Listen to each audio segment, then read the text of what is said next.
Hi guys! Ngayon ipapakita ko sa inyo kung bakit ang amo kong lalaki talaga ang mag hands-on na magluto nitong mga paa ng baka or buto ng baka. Mga ganyang pagluluto siya talaga yung hands-on na magluto. Galing pa night duty itong amo kong lalaki at pagkarating niya dito sa bahay, kinuha niya kaagad sa freezer itong paa ng baka at nilagay dito sa tubig na may planggana.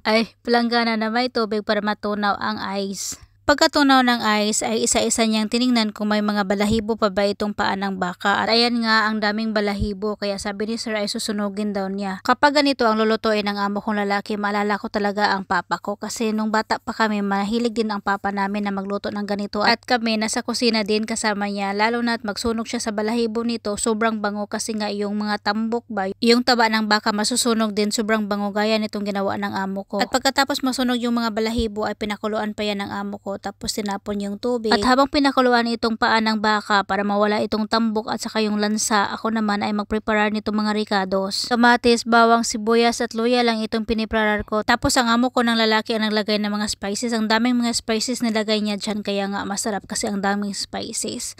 At ito na yung mga paa ng baka. Tingnan nyo guys, naging brown kasi pinatuyo yan ng amo kong lalaki at maraming oil yung lumabas dyan, pero marami pa ding taba. Mamaya sa sabaw niya marami pa ding mga taba-taba kasi normal fat naman niya yun, kaya masarap na din yun kainin para ding sabaw. At nung ready na itong masala ay hinalo na lahat ng amo kong lalaki dito ang mga paa ng baka, tapos hinalo-halo ng amo kong lalaki hanggang sa lumabas yung taba at nilagyan ng napakaraming tubig at niluto ng 5 hours sa mahinang apoy. O diba, fast forward, ito na yung mukha niya after 5 hours. Kunti na lang yung sabaw at ang sabaw napakataba, pero yung taba na yan galing sa baka, hindi yan cooking oil. Kayo ba kapag kumakain kayo nito, ano ang paborito nyo? Ako guys, yung paborito ko talaga yung joint niya, tapos itong paa niya, masarap yan kainin. Basta kapag kumain ako nito guys, maglapot talaga yung kamay ko kasi sobrang taba kaya nito, tapos sobrang lapot. Basta ang kumakain nito makarelate talaga ba kung paano maglapot-lapot ang mga bibig natin at saka kamay kapag kumakain. Charot. Kasabay ng pagluto namin nito ay nagluto din kami ng okra para sa amo kong babae kasi hindi siya kakain ng ganito ba. At sa mga oras na ito ay nandito na pala kami sa mesa para kakain na at nagdasal na itong amo kong babae. At hanggang dito na lang guys. Thank you for watching. Bye bye. God bless everyone.